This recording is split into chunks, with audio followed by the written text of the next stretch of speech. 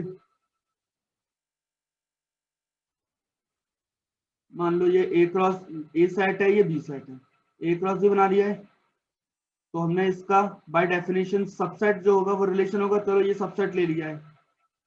अब इसका डोमेन क्या होगा, 1 और 3, तो डोमेन में तो दो ही एलिमेंट आएंगे आर के डोमेन में रिलेशन के, और रेंज में जो है वो भी आपके पास 2 4 2 4 है, तो दो ही एलिमेंट आएंगे रेंज में, ठीक है। और अब प्रोडक्ट सेट अगर लिया जाए, मान लो ये 1 2 3 का 2 4 6 से प्रोडक्ट सेट लेंगे, ये एक्स क्रॉस वाई टाइप का ले लिया है, ठीक है, या कोई भी हमने रैंडमली ले लिया एक्स क्रॉस वाई, इसमें से सबसेट उठा लिया है। ये जो सबसेट है ये कैसा रिलेशन है, किस टाइप का है, ये हम आगे, ये आप लोगों को एक बार डिस्कस कर ले, वैसे आप लोगों को छोड़ रहा हूँ, आराम से इसको देखना कि किस टाइप का रिलेशन आपको दिख रहा है, ठीक है। मैं इस पे आता हूँ, ये ए सेट है, ये बी सेट है, ये ए क्रॉस बी आप बनाना जानते हैं, इसमें से एक हमने मान लिया कि ये हमारे पास इसका सबसेट जो मान लिया ये रहा, जो कि रिलेशन है, इसका डोमेन निकाल सकते हैं 1 और 3, और रेंज आ जाएगा आपका 2 और 4, ठीक है। इसमें कुछ नहीं करना। और अगर मैं इसमें कहूँ कि आइडेंटिटी रिलेशन की बात करूँ, तो आइडेंटिटी का मतलब आपको याद होगा फंक्शन में क्या था, कि जो एलिमेंट वो खुद से बात वैल्यू पुट करोगे वही आंसर आएगा एफ के थ्रू, तो ऐसे रिलेशन ऐसे फंक्शन को हम आइडेंटिटी बोलते हैं। तो यहाँ रिलेशन भी वही है कि हर एलिमेंट की वैल्यू खुद से रिलेटेड होगी, तो कितने एलिमेंट है 3, तो 3 का आंसर यही 3 आएगा, 1 2 3 का आंसर 1 2 3 मिलेगा, तो ऐसे रिलेशन को हम आइडेंटिटी रिलेशन बोलते हैं। उसके बाद आता है अपना इनवर्स, इनवर्स उसका उल्टा हो जाता है, भाई ए कॉमा बी आप लिख रहे हो, जैसे ये रिलेशन है, इसका मुझे इनवर्स निकालना है, तो इसका इनवर्स क्या होगा, मैं 1 2 का कर दूंगा 2 1, 1 4 का कर दूंगा 4 1, और ये जाएगा 4 3, ये हो जाएगा इनवर्स, ठीक है। अब इस इनवर्स में जो डोमेन है वो 2 और 4 हो जाएगी, इनवर्स की डोमेन, और इनवर्स की जो रेंज है 1 3 जाएगी। तो पहले वाले आर की जो डोमेन थी 1 3 थी, इनवर्स में ये रेंज में आ गया, और जो रेंज थी वो डोमेन हो गई। तो इनवर्स की जो डोमेन है वो आर की रेंज होती है, और इनवर्स की जो रेंज होती है वो आर का डोमेन होता है, ठीक है। तो दोनों एक दूसरे के अपोजिट भी हो जाते हैं, रिवर्स करने पे चेंज हो जाएंगे। अब जैसे ये क्वेश्चन दिया है यहाँ तक कि ए सेट दिया है, ये रिलेशन दिया है, क्या ये रिफ्लेक्सिव है, तो पहली बार रिफ्लेक्सिव होगा तो हर एक एलिमेंट खुद से कनेक्ट होगा, 1 का एलिमेंट 1 से कनेक्ट है, बिल्कुल है, 2 के लिए 2 से कनेक्टेड है, 3 के लिए 3 से कनेक्टेड है, बिल्कुल है, ये रिफ्लेक्सिव हो गया। उसके बाद पूछा है क्या ये ट्रांजिटिव है, तो या सिमेट्रिक नहीं है ये बोला है, तो सिमेट्रिक की कंडीशन क्या होती है, कोई वैल्यू आपने उठाई 1 1, तो इसका अपोजिट भी 1 1 इसमें है, 2 2, तो 2 2 का अपोजिट भी इसमें है, 3 3 3 3 का अपोजिट, मतलब ए कॉमा बी लोगे तो उसका उल्टा बी कॉमा ए मिलना चाहिए।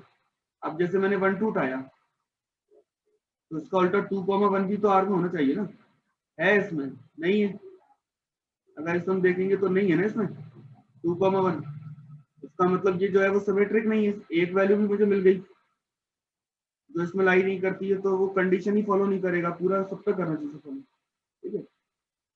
ट्रांजिटिव का मतलब है आपने दो एलिमेंट उठाए जो कनेक्टेड है, जैसे मान लो 1 2 से है, तो 2 जो है वो आगे 2 से है, ठीक है, तो ये कनेक्शन बन रहा है 1 2 और 2 का 2, तो फाइनल कनेक्शन क्या बनेगा 1 2, 1,2 मिल रहा है ना इसमें, ठीक है। और कोई देख लो, 1 का 1 से देखो, और फिर 1 का 2 से, तो ये चेन बन रही है। 1 का रिलेशन 1 से, 1 का रिलेशन 2 से, तो ये क्या बनेगा 1,2, ये फिर से वही आ गया, और कोई नहीं बन रहा है। तो यानी कि सारे के सारे रिलेशन कैसे है, ट्रांजिटिव है। रिलेशन सारे एलिमेंट ट्रांजिटिव रूल को फॉलो कर रहे हैं, लेकिन सिमेट्रिक नहीं है, क्योंकि 1 2 का 2 1 नहीं मिल रहा, ठीक है। अब जैसे R2 है, 1 1 है, 2 2 है, 3 3 नहीं है ना, 3 3 भी होना चाहिए था, तो ये रिफ्लेक्सिव नहीं है। 1 2 का उल्टा 2 1 है ना, 1 1 का उल्टा 1 1 है, 2 2 का उल्टा 2 2 है, ठीक है। तो इसका मतलब सिमेट्रिक हो गया। ट्रांजिटिव की एक चेन बनानी है, 1 का रिलेशन 1 से, तो 1 का 2 से, 1 2 मिलना चाहिए, हैगा। 2 का 2 से, और 2 का 1 से, ये भी बन रहा है 2, 1, ठीक है। और इन दोनों को देखें, 1 का 2 से कनेक्शन और 2 का 1 से कनेक्शन, तो आपको क्या मिल रहा है 1, 1, वो भी सही बात है, मिल रहा है, ठीक है। और देखना है, इन दोनों को देख सकते हो, 1 2 और 2 2, 1 का 2 से कनेक्शन और 2 का 2 से, तो फाइनली 1, 2 बन रहा है, वो भी है यहाँ पर। तो आप हर तरीके से सॉल्व देख लो, सारे के सारे रूल्स से फॉलो कर, मतलब 2 एलिमेंट उठा लो चेन में, तीसरा वैल्यू आपकी अपने बन जाएगी गॉस टाइप की, तो इसका मतलब ट्रांजिटिव, तो ये हो गया। अब ये वाला रिलेशन देखो, 1 1 है, 2 2 है, 3 3 है, रिफ्लेक्सिव हो गया। 1 2 का अल्टर 2 1 है, 2 3 का अल्टर 2 3 है, 3 2 है, तो ये सिमेट्रिक भी हो गया। अब ट्रांजिटिव की बात करें तो देखो 1 2 2 1 से मिलेगा 1 1 हैगा, 2 3 3 2, ये भी अपने पास 2 2 बनेगा, वो भी है, ठीक है। तो एक बार 1 2 और 2 3 देखो, 1 2 और 2 3, इससे कनेक्शन बनेगा 1 3, 1 3 है इसमें, नहीं है। यानी कि एक भी रूल अगर, एक भी अगर आपको पेयर नहीं मिलता, तो फिर ये कंडीशन फॉलो नहीं करेगा, तो ट्रांजिटिव नहीं है ये, ठीक है। और कुछ नहीं, बस चेक करना होता है सिंपल। अब जैसे ये क्वेश्चंस दिए होते हैं, इनमें क्या करते हो, प्रॉब्लम्स जो दी होती है, जैसे out a group of 20 teachers in school, 20 teachers है टोटल, ये टोटल है, ठीक है। मैथमेटिक्स के टीचर मुझे पता है, फिजिक्स के टीचर की काउंटिंग पता है, केमिस्ट्री के टीचर, यानी कि 3 टीचर हैं, 4 है जो दोनों में कॉमन है, मैथ्स और फिजिक्स को पढ़ाते हैं, ठीक है। लेकिन कोई भी ऐसा नहीं है जो दोनों मैथ्स और केमिस्ट्री पढ़ाता हो, ठीक है। अब ऐसे कितने टीचर जो केमिस्ट्री पढ़ाते हैं और फिजिक्स पढ़ाते हैं, दोनों चीज पढ़ाते हैं, और ऐसे कितने जो केवल फिजिक्स पढ़ाते हैं, तो 3 आपके यहाँ पे सेट बन रहे हैं।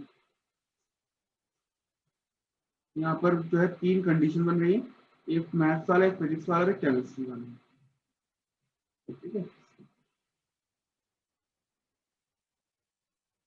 जरा समझना है।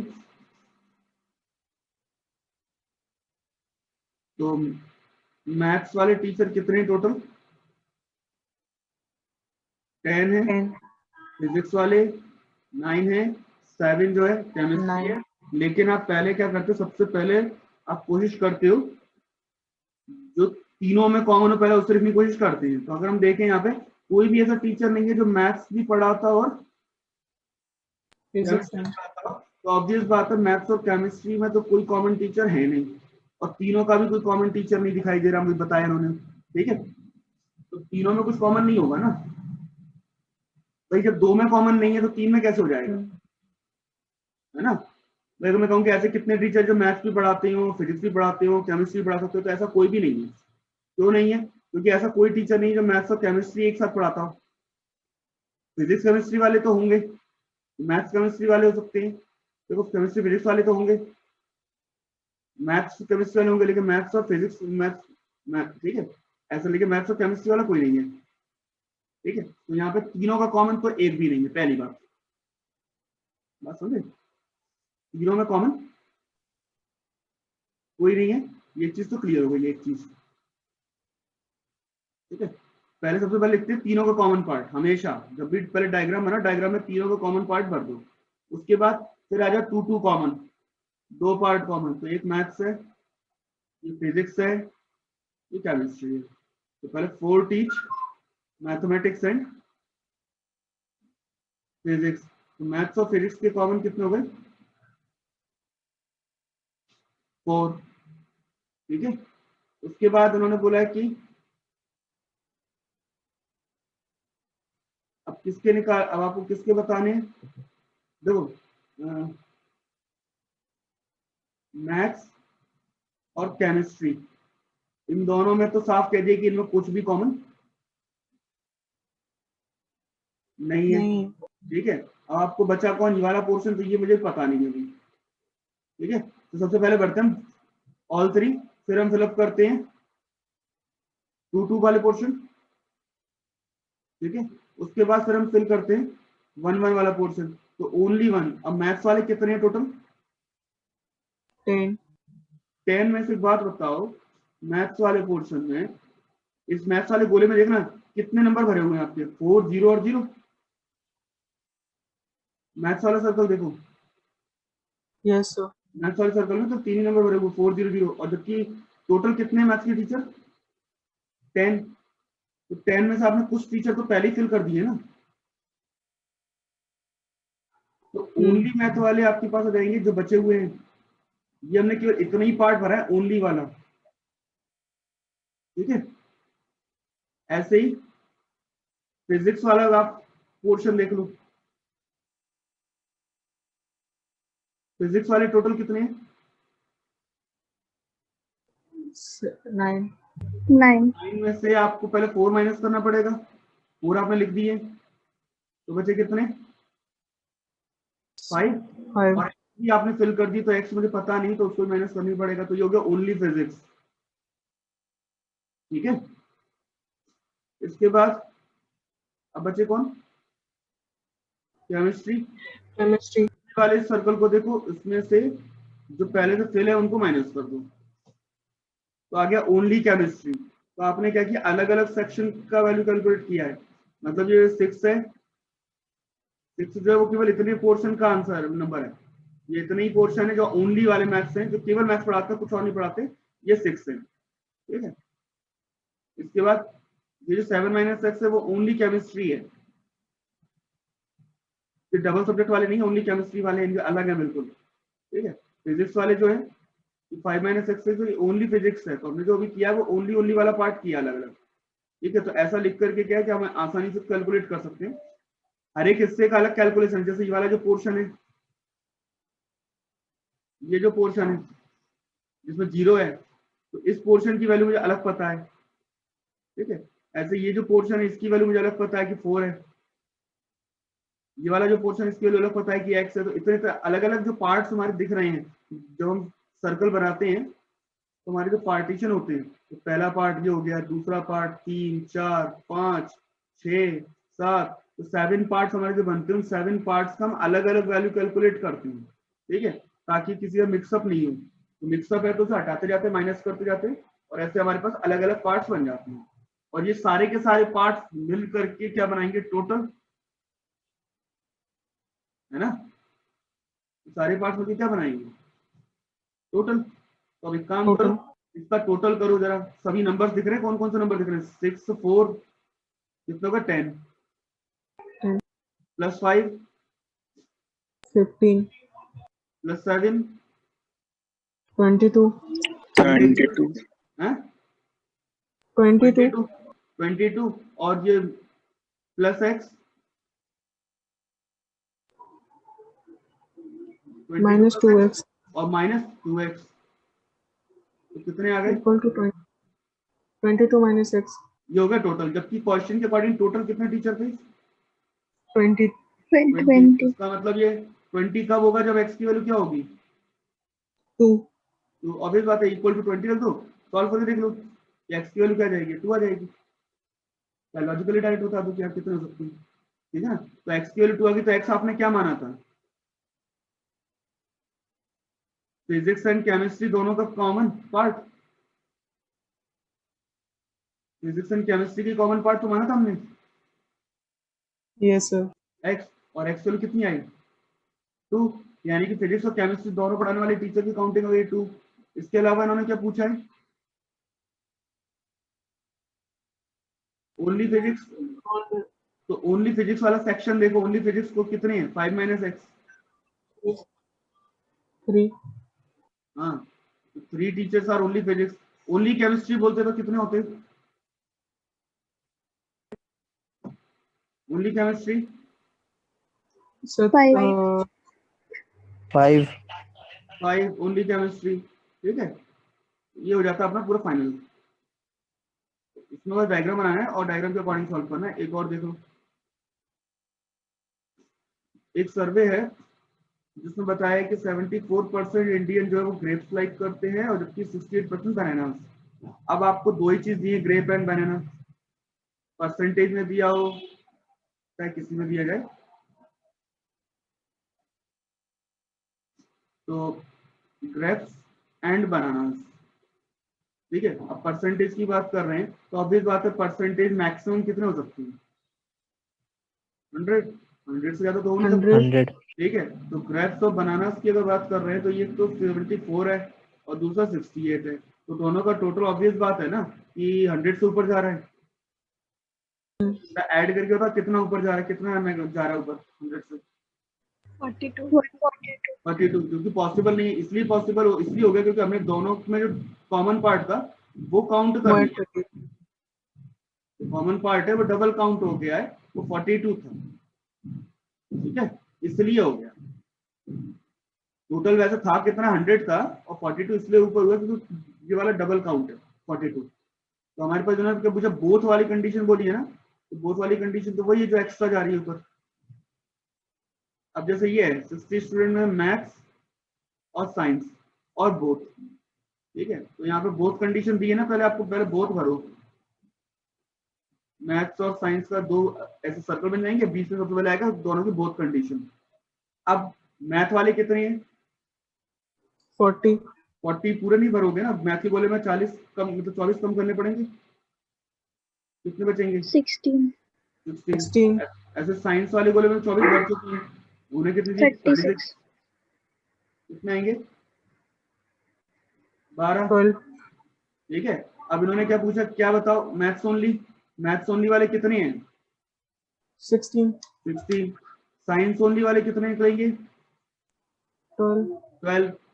अब आइदर मैथ्स और साइंस, या तो मैथ या साइंस, तो 16 + 12, और का मतलब क्या बताया था 28. ना, Addition. हाँ, ठीक है, और यूनियन एक ही बात है, तो 28। और अगर ना तो मैथ्स और ना ही साइंस, तो इन दोनों के बाहर का है ना, तो एक काम करो, जिनका एडिशन करना, टोटल कितना बन रहा है 52 हो रहा है सर. 52 हो रहा है, जबकि स्टूडेंट कितने हैं 60. इसका मतलब कितने स्टूडेंट बाहर होंगे 8. 8, ठीक है। तो इसमें ऐसा डायग्राम बनाना, सबसे पहले कॉमन पार्ट, फिर ओनली पार्ट, और इतना कोई फॉर्मूला नहीं पढ़ना, डायरेक्ट आंसर लिखेंगे। Yes, sir.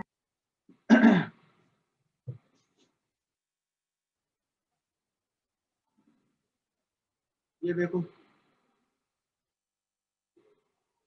क्या बोला, ए में कितने एलिमेंट है 32 और बी में कितने हैं 42, और टोटल मिला के कितने होने चाहिए 62। तो इन दोनों का जब टोटल कर लो कितने हो रहे हैं, टोटल कितना हो रहा है 74. 74. जबकि टोटल होना कितना चाहिए 62. तो ज्यादा क्यों आ रहा है, क्योंकि कॉमन पार्ट डबल काउंट हुआ है। कॉमन पार्ट कितना होगा माइनस करने पे 12, यानी कि कॉमन पार्ट 12 होगा, तभी तो ये डबल इतना ज्यादा हो रहा है। तो जितना एक्स्ट्रा जा रहा है वो कॉमन की वजह से आ रहा है, तो ये कॉमन तो निकालना था दोनों को, ठीक है। अब जैसे क्या बोल रहा है ये 20 चिल्ड्रन है, 8 drink tea but not coffee and 13 like T, number of children drinking coffee but not T.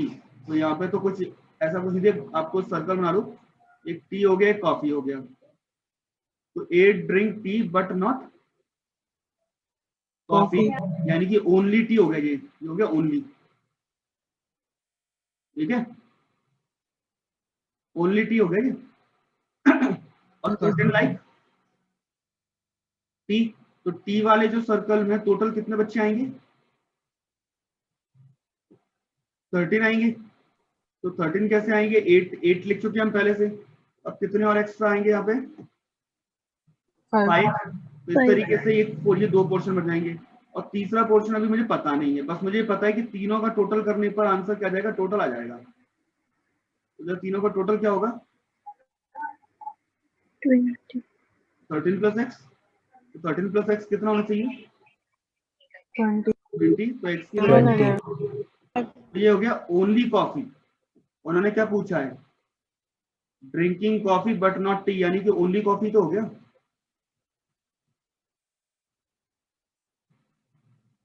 Only coffee तो आएगा,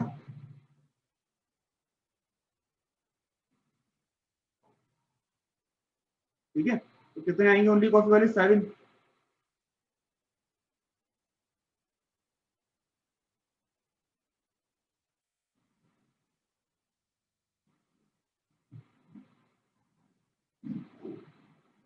क्वेश्चन नंबर 16,